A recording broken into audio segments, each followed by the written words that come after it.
Hey guys, this is Lena from Scarlett Creations, and I'm back with a TBR for KuKi Mayhem.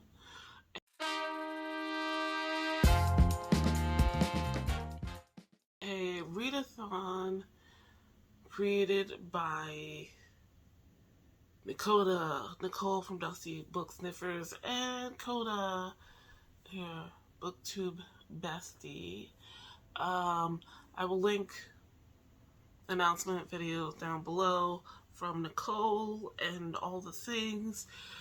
I've never participated before, but essentially it's a readathon that's running for the entire month of May.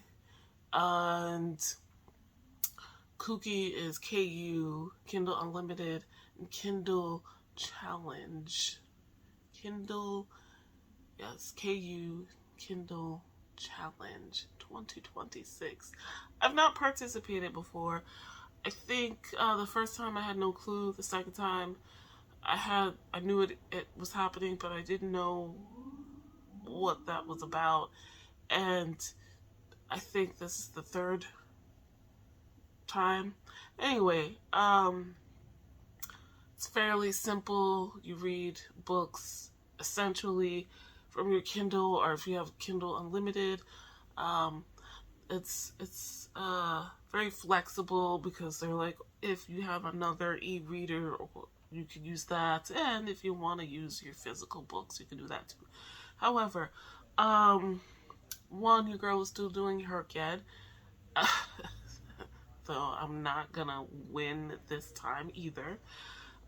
Two, if I participate, I can read books from my Kindle TBR, which I would love.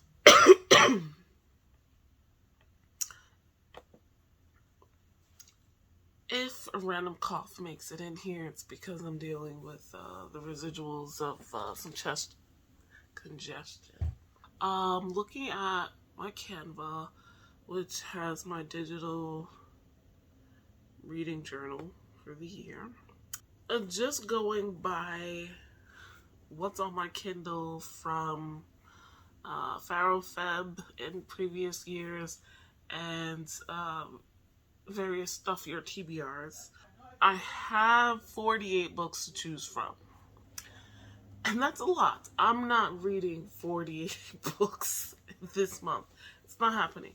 I already have at least one or two physical books I'm really do need to get to. I also have the option, like many of us do, with using my Libby account and just sending to Kindle. So I'm leaving that as an option open to myself as well. But I'm looking at some of my older Kindle books.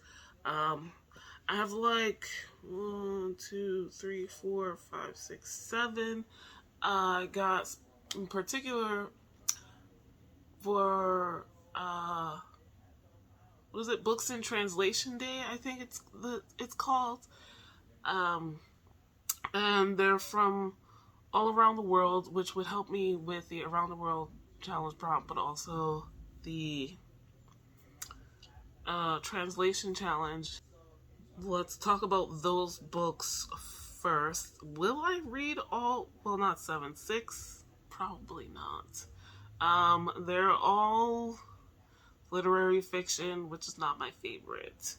And several of them sound not so happy, if I'm being honest. First up, 10 Women by Marcela Serrano. So, 10 Women is about 9 Chilean women who come from different backgrounds, different lifestyles, who have nothing in common, it seems, except for their therapist. And again, literary fiction. So looking forward to that. Maybe I will read all of these. Then there's The House by The River by Lena Monta. This is translated from Greek. And actually this is a historical fiction. And it's about 5 daughters who have grown up and moved away from their small country home where their mother lives still. They're kind of separated from her, grown apart as they've grown older. And I guess various life stuff happens and they wind up becoming close or going back home again. Next is The Last Train to Istanbul by Ayse Kulin. I'm not sure if I've pronounced that first name properly. Excuse me for that. And this is actually a historical romance. So we have a daughter of Pasha and the Jewish son of a court physician that wind up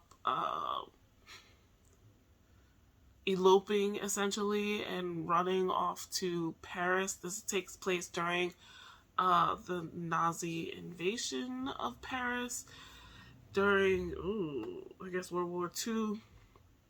And I guess it's about their relationship and a little bit of their adventure going to different countries and dealing with the war and their families. That sounds interesting. Next, we have The Question of Red. This is by Laksmi Pamuntjak, and another historical romance. It's been so long since I got these. We're following Amba as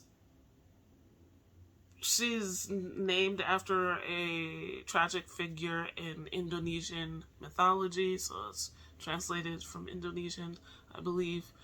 And how she goes about figuring out her love life. She's got 2 suitors and various things are going on in her country at the same time. So I guess trying to find her path in life and in love. Next is The Grey House. This is by Mariam Petrosyan, and this is magical realism, a Russian magical realism. I don't know that I've read anything translated from Russian, so that'll be really cool. It seems to have disability rep as well. We've got the students, physically disabled students living in the house overlooked by the outsiders, capital O. And things are going on. The house sounds very interesting. There's scared teachers and laws and other stuff. I think this is a YA as well, or it might be, maybe it's adult and it's just that we're dealing with children. So, but there's student deaths and mounting pressures from the outsiders. So there's some danger going on. I'm very intrigued because, so when all of these books became available, I double checked before I started. Books in Translation Day was on April 21st this year. I got these several years ago and I still haven't read them. There were 2 others that I have read though, and I just clicked because Amazon was offering free books, so I was just like, click. Didn't look too deep into them at the time, but now I'm like, So next up, we have The Great Passage by Shion Miura. This is literary fiction. It says it's slow-paced, and we are following a man who is trying to complete the Great Passage, a comprehensive 2,900-page tome of the Japanese language. I don't know who we're following exactly. There's like a young man who's known for his background in linguistics, and his mentor or elder linguistics scholar. And I'm wondering, because there is a TV show, I think on Amazon or Netflix, called The Great Passage, and it's about like creating a dictionary, I think. So it might be about Japanese kanji or the Japanese language. I'm wondering if these are related. I will look into that. I was thinking it might help me with the adaptation, all the adaptations. Maybe it could help with that. If I know I've already put in TV show, but I haven't put movie in yet, even though I have an option coming up that I can watch. Many options. Anyway, last but not least of these books in translation from Amazon, I got A River in Darkness, One Man's Escape from North Korea. This is a nonfiction memoir about a half Korean, half Japanese man who, as a child, moved from Japan to North Korea and became part of the lowest social caste there, and I guess somehow escaped. And very interesting. So that's those 7, and maybe I will try. I don't know if I'll get through all 7 of these this in 1 month, but that's an option. Now I have a bunch of others. There's Echoes of Ash and Tears by L. Penelope. This is a novella that is part of a series that I really would like to finish. And after this novella, there's one last novel in the series, and that would help with my personal prompt, which is to finish 12 series, which I'm doing horribly with.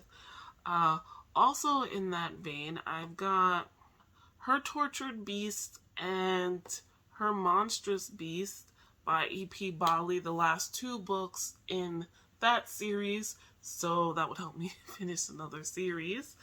I've got The Oath by T.M. Richardson. This is I believe, polyamory, so, or why choose, I think that counts as polyamory, but this is also by a Black author. E.P. Bali is of Asian ethnicity, and T.M. Richardson is a Black author.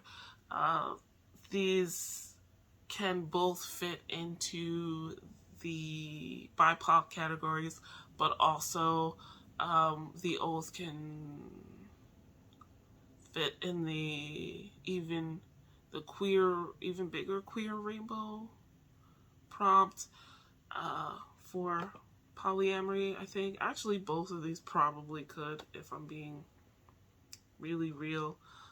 Several of the other books can double up. The translated books can also potentially double up with the BIPOC challenge, as well as the translation or Heritage Month challenge, but we'll see. I think Around the World and translation will be the main ones for that, though the Grey House could also work for Disability Rep Challenge. These are all challenges for HRCYED, if you're wondering. From there, like, those 3 are probably the ones I really want to read the most. They're from authors I've read from before, and I know other people have read and enjoyed. Another one in that vein is Archangel's Lineage by Nalini Singh. This had come up earlier in HRCYED for me, like last year as a role, but I accidentally purchased this. Like, I was clicking and looking and wound up hitting the buy now button by accident, and I'm not up to this book in this series. I'm 2 books ahead, so that's why I haven't read it yet, and I don't remember if I've caught up or not. Let's see. I could talk a little bit more. Then I have just a ton of others that I haven't gotten to. Some that I've had for a while from Pharaoh Feb. Queen of Empire by H.R. Moore. A Touch of Darkness by Scarlett St. Clair. Both fantasy romance, so Pharaoh Feb, fantasy romance February. First Moon by Richard Amos.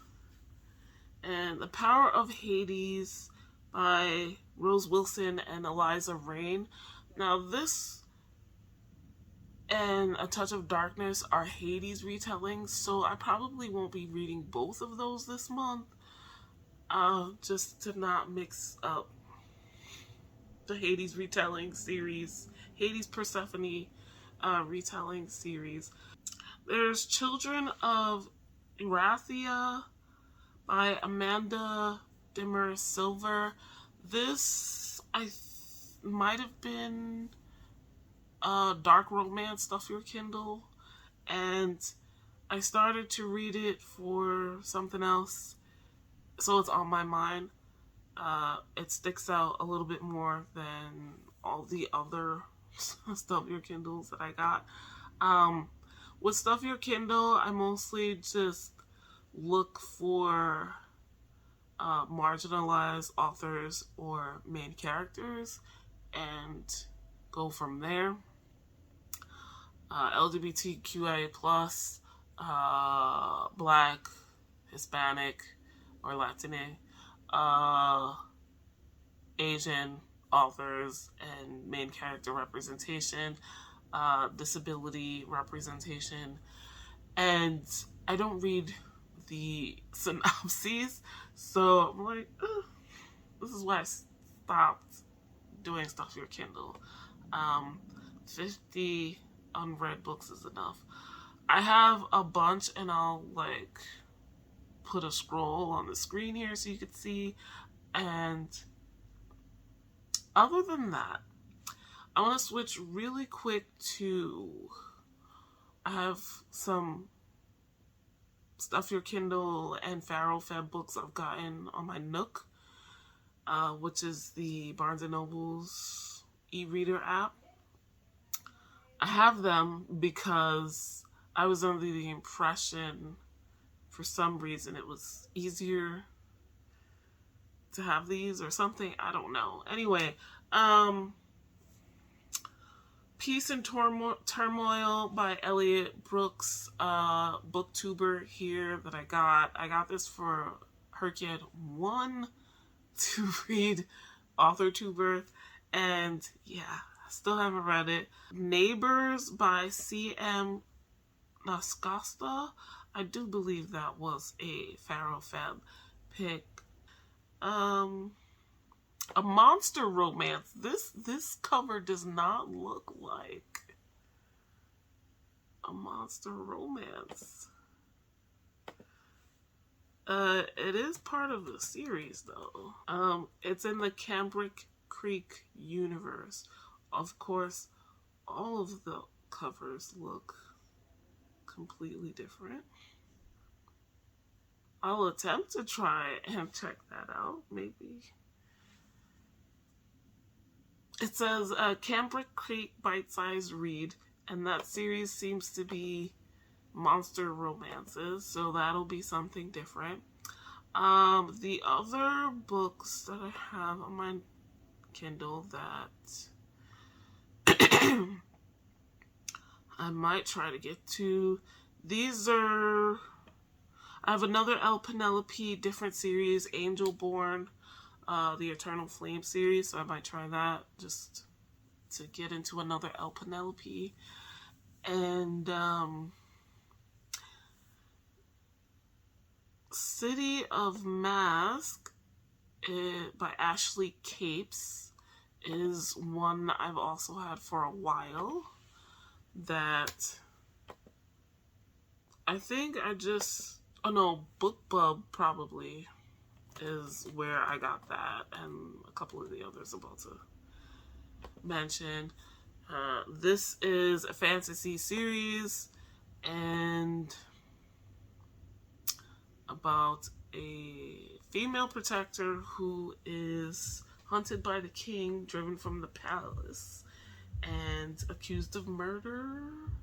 Oh no, she meets up with a mercenary who's been accused of murder, and they're trying to bring down the tyrant on the throne. So there's that one. And then I've lost my place. Mermaids and Mayhem, maybe because